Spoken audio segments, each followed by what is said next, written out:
Hello students. तो जैसे कि आपसे बात हुई थी कि हम हिमालयन माउंटेन पढ़ने के बाद प्लेन्स ऑफ इंडिया पढ़ेंगे और प्लेन्स ऑफ इंडिया में नॉर्दर्न प्लेन्स। तो यहाँ पर मैंने लिखा प्लेन्स ऑफ इंडिया। तो प्लेन्स ऑफ इंडिया जो है वो फ्लैट एरिया है formed by reverse and tectonism.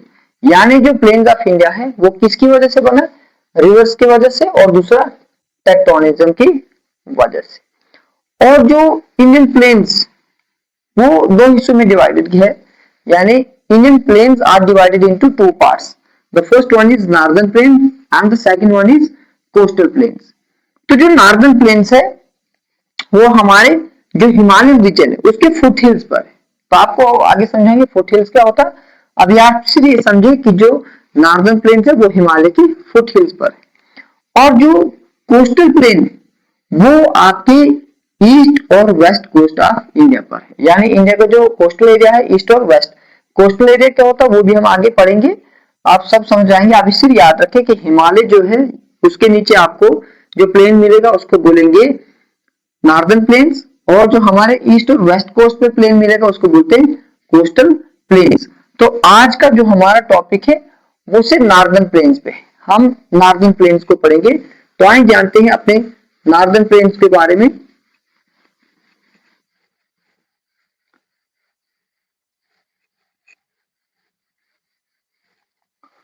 तो हमने पढ़ना है नॉर्दर्न प्लेन्स। तो हेडिंग डाल दीजिए आप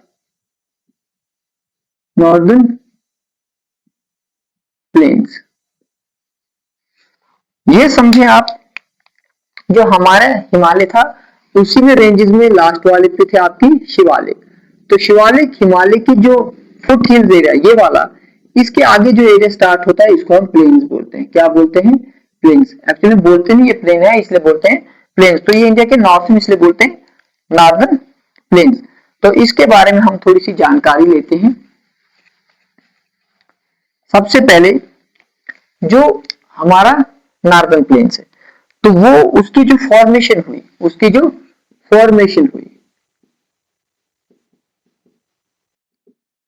ड्यू टू रिवर्स। यानी जो हमारा नॉर्दर्न प्लेन है उसकी जो फॉर्मेशन हुई रिवर्स के डिपोजिशन से हुई, और ये सालों साल प्रोसेस कंटिन्यू था जिसकी वजह से डिपॉजिट होता गया जिसकी वजह से हमारा नॉर्दर्न प्लेन बना है। और जो नॉर्दर्न प्लेन बना उनमें जो रिवर्स है मेनली, तो एक इंडस रिवर, दूसरा गंगा रिवर और तीसरा ब्रह्मपुत्र रिवर।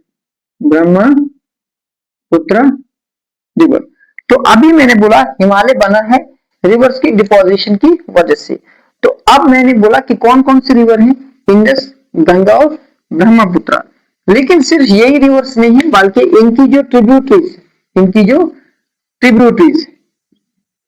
वो भी इसके लिए रिस्पॉन्सिबल है। ट्रिब्यूटरीज के लिए अलग से हम टॉपिक बनाएंगे, या मैंने पहले भी एक वीडियो में पढ़ाया क्या होता है। अभी आप सिर्फ ये समझे ट्रिब्यूटरीज वो छोटे छोटे रिवर्स होते हैं जो किसी बड़े रिवर में आके शामिल हो जाते हैं, उसको बोलते हैं ट्रिब्यूटरीज। तो नॉर्दर्न प्लेन किनकी वजह से बना? इंडस, गंगा, ब्रह्मपुत्र और इनकी ट्रिब्यूटरीज की वजह से। तो हमारा जो नॉर्दर्न प्लेन है अगर उसके एरिया की बात करें, आप कितना एरिया है, तो वो है 7 लाख स्क्वायर किलोमीटर। तो ये हमारे नॉर्दर्न प्लेन का एरिया है। अगर आप इसको बोले कि कितना लंबा है, तो लॉन्ग कितना है ये? Same 2400 kilometre. उसके बाद अगर आप बोले कि ये ब्रॉड कितना है,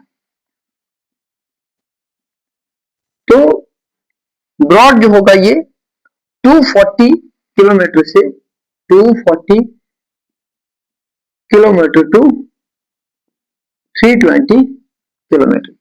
तो ये आपकी जनरल इंट्रोडक्शन बताई मैंने कि नॉर्दर्न प्लेन का एरिया जो है 7 लाख स्क्वायर किलोमीटर है, वो लॉन्ग कितना है 2400 किलोमीटर, और ब्रॉड कितना है 240 किलोमीटर टू 320 किलोमीटर। आ गया। उसके बाद ये जो आपका हिमालय है, नॉर्दर्न प्लेन है सॉरी, तो रिवर्स के कारण सेडिमेंट्स आते हैं, क्या आते हैं बच्चों? सेडिमेंट्स, जिनको हम एलुवियम भी बोलते हैं, एलुवियम। और इनके कारण जो सॉइल बनती है उसको बोलते हैं एलुवियल सॉइल, एलुवियल सॉइल। और ये एलुवियल सॉइल जो होती है, ये जो एलुवियल सॉइल होती है, ये काफी फर्टाइल होती है।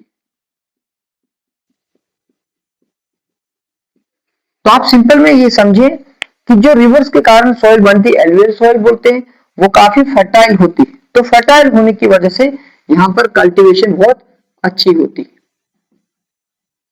आप ये समझे एग्रीकल्चरल एक्टिविटीज आपके नॉर्दर्न प्लेन्स में अच्छी खासी होती, सॉइल फर्टाइल है, तो यानी इसका मतलब इस इलाके में कल्टीवेशन अच्छी होती। तो आप इधर आए तो साइड पे एक बात समझे, मैंने बोला नॉर्दर्न प्लेन्स में रिवर्स ड्रेन करते हैं, एक कारण। दूसरा मैंने ये बोला कि सॉइल काफी फर्टाइल होने की वजह से क्या होता है, एग्रीकल्चर अच्छा हो जाता है। अगर ये अच्छा है, दूसरा वहां का क्लाइमेट भी काफी अच्छा है, और प्लेन होने की वजह से वहां पर इकोनॉमिक एक्टिविटीज भी बहुत अच्छी होती है, इकोनॉमिक एक्टिविटीज। तो आप देखिए रिवर्स भी फ्लो कर रहे, फर्टाइल एरिया, एग्रीकल्चर होता है, क्लाइमेट अच्छा है, जिसकी वजह से इकोनॉमिक एक्टिविटीज भी अच्छी होती है। तो ये कुछ कारण हैं जिसकी वजह से पूरा जो नॉर्दर्न प्लेन है वो डेंसली पॉपुलेटेड है, डेंसली पॉपुलेटेड है। तो मैंने क्या बोला, नॉर्दर्न प्लेन्स का क्लाइमेट अच्छा है, एग्रीकल्चर अच्छा होता है, रिवर्स फ्लो करते हैं, जिसकी वजह से वहां पर बहुत ज्यादा लोग रहते हैं। तो आपको कभी एग्जाम में क्वेश्चन आए why northern plains are densely populated, तो आपने ये उसका आंसर करना है कि यहाँ पर फर्टाइल एरिया, रिवर्स फ्लो करते, क्लाइमेट अच्छा है, इकोनॉमिक एक्टिविटीज अच्छी होती, जिसकी वजह से नॉर्दर्न प्लेन जो है डेंसली पॉपुलेटेड है। तो आए थोड़ा आगे बढ़ते हैं, इसके बारे में जानते हैं।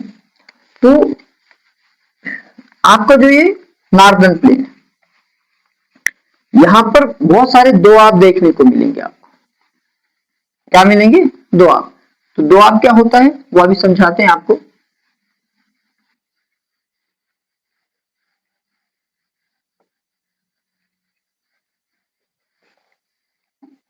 मैंने बोला इस एरिया में आपको बहुत सारे दोआब देखने को मिलेंगे, वो समझाएंगे आगे, लेकिन दोआब क्या होता है पहले ये समझिए। मान के चलिए कोई रिवर फ्लो कर रहा है और ये दूसरा कोई रिवर फ्लो कर रहा है, तो ये जो बीच का एरिया है इसको बोलेंगे दोआब।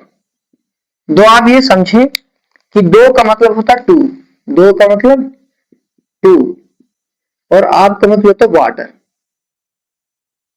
तो इसे आप समझ गए होंगे कि अगर दो वाटर है, दो रिवर है, और उनके बीच की जो लैंड है उसको बोलते हैं दोआब। तो आगे हम पढ़ेंगे अभी कि दोआब कहां पर ज्यादातर लोकेटेड है।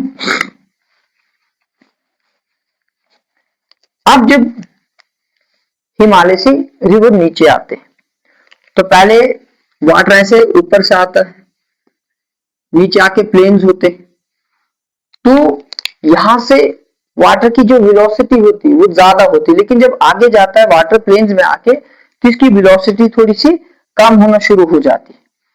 तो जब वेलोसिटी कम होती है तो उसकी वजह से क्या होती है, जब रिवर्स ऊपर से आते हैं तो अपने साथ सेडिमेंट्स लाते हैं, तो वो सेडिमेंट्स प्लेन में डिपॉजिट होने शुरू हो जाते, जैसे यहाँ पर डिपॉजिट हुए, यहाँ पर ऐसे ऐसे करके करते,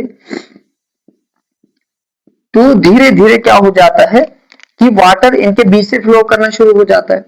तो यहां से जब वाटर फ्लो करता है और ये सेडिमेंट्स डिपॉजिट होना बीच में शुरू हो जाते हैं, तो धीरे धीरे करके ये रिवर्स में ही कुछ टाइम के बाद धीरे धीरे बड़े होते जाते हैं ऐसे डिपोजिशन की वजह से, तो ये आइलैंड बनना स्टार्ट हो जाते हैं। क्या बनते हैं? आइलैंड। तो ये जो रिवर्स में आइलैंड बनते हैं, ये जो रिवर्स के डिपोजिशन की वजह से आइलैंड बनते हैं, इनको बोला जाता है रिवरिन आइलैंड। क्या बोला जाता है? Riverine island. मैंने क्या बोला, रिवर्स की वजह से जब ये डिपोजिशन होता जाता धीरे धीरे वो आइलैंड बन जाते हैं, तो इन्हीं आइलैंड को बोला जाता है रिवरिन आइलैंड। तो इन्हीं आइलैंड में इंडिया में ब्रह्मपुत्र की वजह से एक आइलैंड बना है जिसका नाम है मजूली। क्या नाम है? Majuli riverine island, Majuli riverine island, ये वर्ल्ड का सबसे largest habited riverine island, world's largest riverine island. मैंने क्या बोला कि रिवरिन आइलैंड कैसे बनते वो बताया, और उसके बाद बताया मजूली रिवरिन आइलैंड जो वर्ल्ड का लार्जेस्ट इनहैबिटेड रिवरिन आइलैंड है।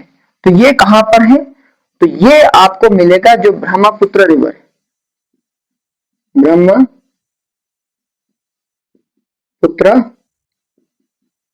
रिवर है, उसकी वजह से कहां पर बना है ये, आसाम में। तो ये बच्चे आप याद रखेंगे अपने एग्जाम के लिए भी कि रिवर्स की डिपोजिशन की वजह से जो आइलैंड बनते हैं उनको बोलते हैं रिवरिन आइलैंड। तो ऐसे ही बहुत सारे आइलैंड जो है ब्रह्मपुत्र की वजह से बने हैं। इसी ब्रह्मपुत्र की वजह से एक आसाम में रिवरिन आइलैंड बना है जिसका नाम है मजूली, जो वर्ल्ड का लार्जेस्ट इनहैबिटेड रिवरिन आइलैंड। तो आइए अब आगे बढ़ते हैं। अब हम पढ़ेंगे डिवीजन ऑफ नॉर्दर्न प्लेन्स।